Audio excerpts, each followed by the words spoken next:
মাত্র 1 লিটার দুধ দিয়ে পারফেক্ট ছানার সন্দেশ রেসিপি। আসসালামু আলাইকুম, কেমন আছেন সবাই? আশা করি ভালো আছেন। আজ আমি আপনাদের সঙ্গে শেয়ার করব ছানার সন্দেশ রেসিপি। তার জন্য এখানে চুলায় একটা প্যান বসিয়ে এর মধ্যে দিয়ে দেব 1 লিটার পরিমাণে একবারে খাঁটি গরুর দুধটা দিয়ে ভালো করে বলক তুলে নেব। আপনারা চাইলে এখানে প্যাকেটের ফুল ক্রিম দুধটাও ইউজ করতে পারেন। দিয়ে এবার এখানে 2টা লেবুর রস অ্যাড করে দেব ছানা কাটার জন্য।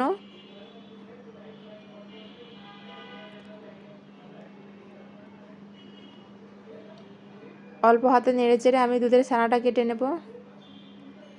এ পর্যায়ে এসে কিছুক্ষণ অপেক্ষা করব। কিছুক্ষণ রেখে দেওয়ার পরে এই যে আমি দুধ থেকে ছানাটা আলাদা করে নেব। আলাদা করে একটা চাকনির সাহায্যে চেখে নেব। পানি ঝরিয়ে ভালো করে ঠান্ডা পানি দিয়ে ধুয়ে নেব, যাতে লেবুর যে এক্সট্রা গন্ধ ওটা চলে যায়। দিয়ে আবার একটা সুতি কাপড়ে বেঁধে পানিটা ভালো করে ঝরানোর জন্য রেখে দেব। পানি ঝরিয়ে নিয়ে এসেছি। এই যে এখানে আমার এতটুকুন পরিমাণে ছানা হয়েছে। এবার এর মধ্যে আমি অ্যাড করে দেব 2 চামচ পরিমাণে চিনি, 1 চামচ পরিমাণে আটা বা ময়দা, আপনারা যে কোনো একটা দিতে পারেন। দিয়ে এগুলোকে ভালো করে মিশিয়ে নেব। হাত দিয়ে চেপে চেপে ভালো করে মিশিয়ে নিতে হবে।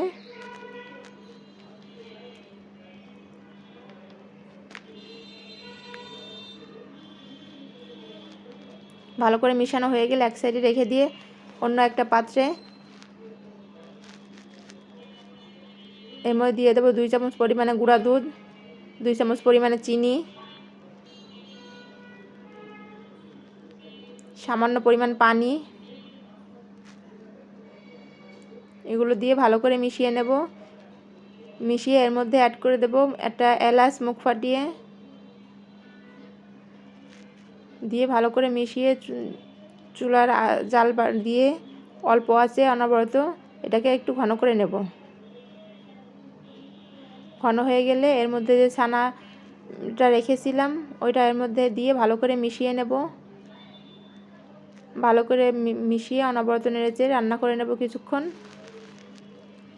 চুলার জাল একেবারে লো হিটে দিয়ে রান্না করতে হবে, যাতে নিচে ধরে না যায়। যখন দেখতে হবে প্যানের গা থেকে উঠে আসছে, তখন এটা আমার হয়ে যাবে। তখন অন্য একটা পাত্রে নামিয়ে নিতে হবে। এই যে এখন আমার এই যে প্যানের গা ছেড়ে দিয়েছে। এবার আমি অন্য একটা পাত্রে নামিয়ে নেব। অন্য একটা পাত্রে নামিয়ে চেপে চেপে শেপ দিয়ে নেব। ঠান্ডা হওয়ার জন্য রেখে দেবো কিছুক্ষণের জন্য।